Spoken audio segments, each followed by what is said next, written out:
Katekismus Besar Westminster, pertanyaan ke-140. Apa hukum yang ke-8? Jawabannya, hukum yang ke-8 ialah jangan mencuri.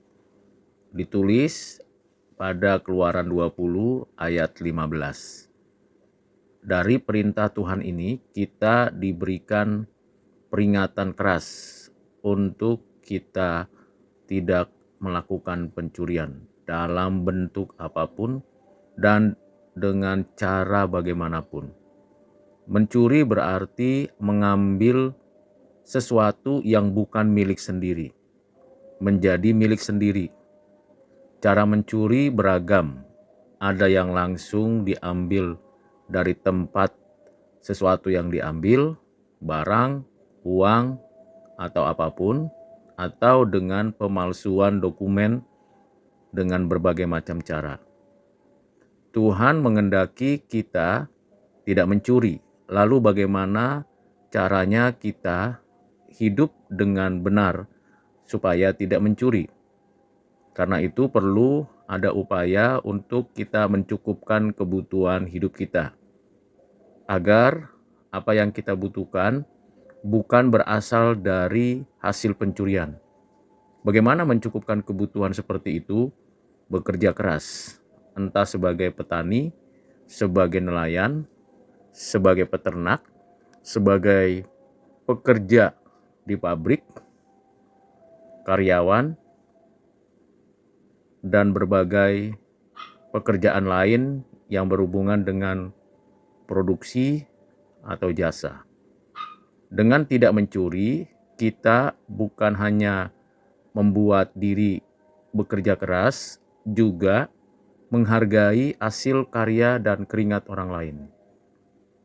Ada juga bentuk pencurian yang lain seperti menjiplak atau copy paste atau plagiat dari karya-karya orang lain, baik itu dalam bentuk tulisan, buku, atau karya-karya yang bersifat desain maupun lukisan.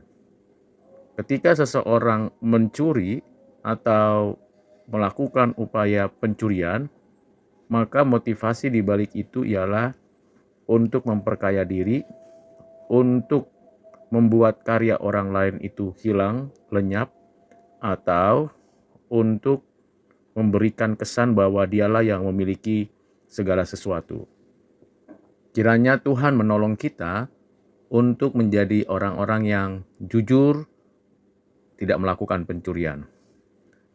Di zaman sekarang, pencurian dalam bentuk uang ataupun dalam bentuk dokumen dapat terjadi dalam konteks pembangunan di sebuah negara.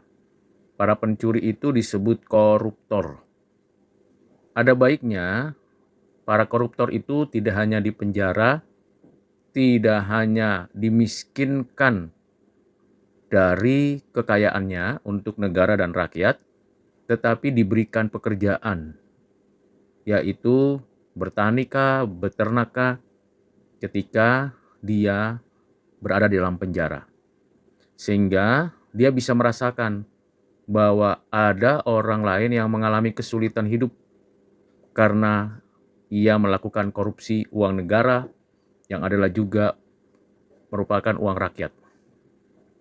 Kiranya Tuhan menolong supaya kita tidak melakukan korupsi seperti itu.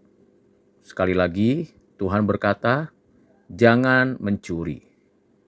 Tuhan Yesus menolong kita menjadi pekerja yang keras, yang profesional, yang sungguh-sungguh untuk hidup sejahtera bagi diri, keluarga, dan masyarakat sekitar. Tuhan memberkati kita. Amin.